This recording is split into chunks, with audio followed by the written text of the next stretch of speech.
The paradox of poverty in an affluent society is a paradox only to those who start with 1, a preconception of an egalitarian world in defiance of history, and 2, a disregard of the arbitrary nature of the government-defined word poverty. Now, we've already discussed point 1.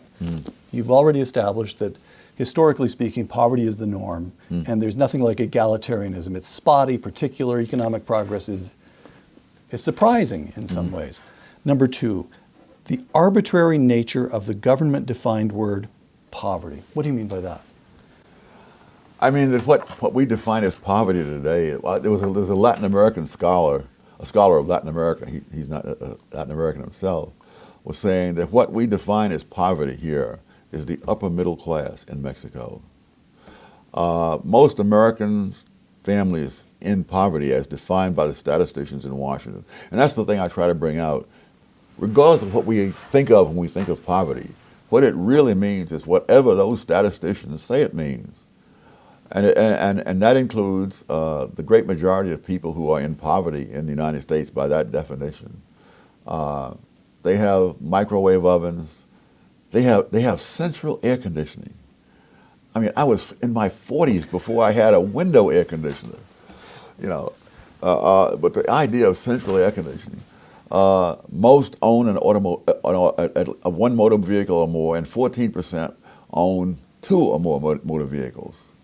It is simply not poverty, not by any historical understanding whatsoever. Yeah, no. In the old days, particularly thinking about the Lower East Side when the Jews lived there, you know, that the people were squeezed together in these tiny places. Today, the average American in poverty has more space per person than the average European. Not the average poor European, the average European, period. And so all those things by which we've spoken of poverty in the past, those things have long since gone. But the other part of this story is that doesn't mean they've got it made. On the contrary, they have catastrophic problems because the same mindset that has created the welfare state, the same non-judgmental philosophy, has also led to a great deal of leniency toward criminals. And so you have runaway crime and people are living in fear. I'm sure that when I was growing up that we never had any of the stuff that people on welfare have today. But, you know, I could speak. Hold on, let's just test that. You grew up, as I recall, late adolescence to high school, you were in Harlem. Yes. Television in the house? Oh my God, no. Radio? We thought we were a big deal, we had radio. Car? Oh my, the thought never crossed my mind. When you were a little boy going to school, how many pairs of trousers did you have? I don't know. I only wore one at a time, so.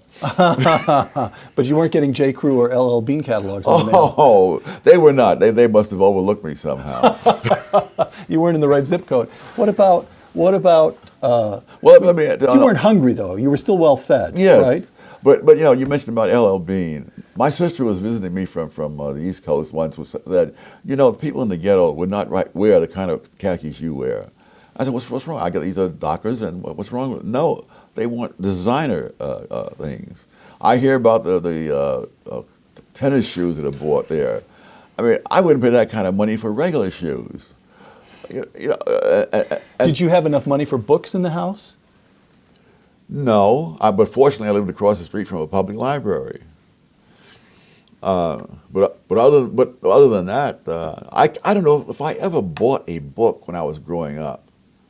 Newspapers, though. Newspapers. By the way, was it considered? Oh dear, how do I say this?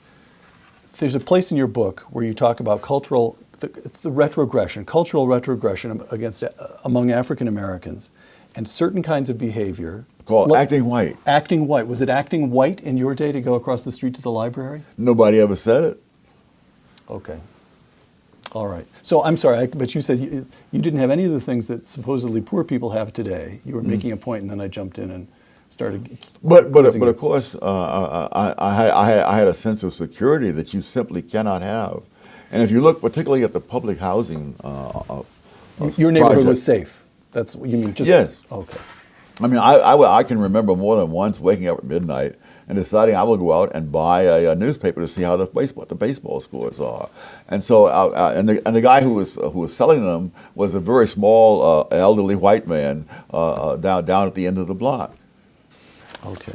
Today, both of us would be taken into custody and sent in for mental observation for being out there in the middle of the night. So poverty in America today is not material want. It No. simply is not, by the standards of all time, Yeah. all history, Yeah. other places. Yeah. It is not material want. It's poverty of the mind. It's poverty of policy. It's squalor of behavior. And how does that get corrected? Thus far, it hasn't been.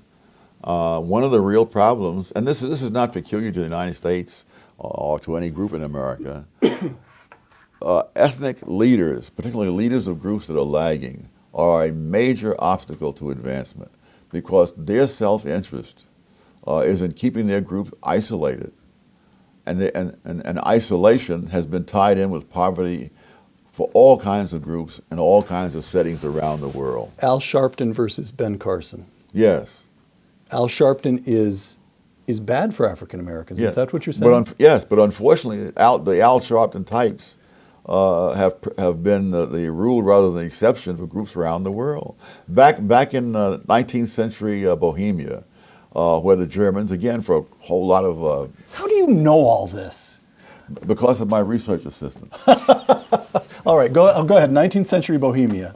The Germans had all kinds of advantages that came out of history, which you could go into if you felt like it.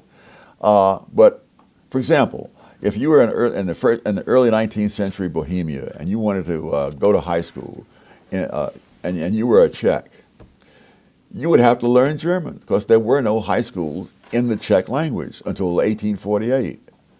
And so, but that was a condition common throughout Eastern Europe, that the Slavic languages became literate centuries after the German language did.